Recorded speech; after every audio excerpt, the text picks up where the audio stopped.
राज ठाकरेंविरोधात काल धाराशिवमध्ये मराठा आंदोलकांनी गोंधळ घातला। राज ठाकरे यांचा प्रतिकात्मक पुतळाही जाळला। महाराष्ट्रात सगळ्या गोष्टी इतक्या मुबलक प्रमाणात असताना राज्यात आरक्षणाची गरज नाही असं ठाम विधान करणारे मनसे प्रमुख राज ठाकरे हे आता एकाच वेळी मराठा आणि ओबीसी आरक्षण आंदोलकांच्या रडारवर आले आहेत। ओबीसी नेते लक्ष्मण हाके यांनीही राज ठाकरेंना आता सुनावलंय।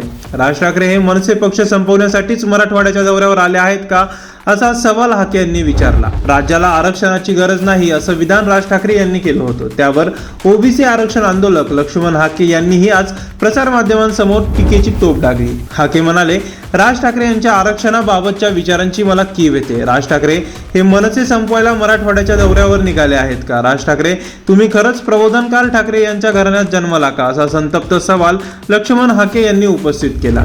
लक्ष्मण हाके यांनी अनुसूचित जाती आणि अनुसूचित जमातीच्या वर्गीकरणाबाबत सर्वोच्च न्यायालयाने दिलेल्या निकालाबाबत भाष्य केलं।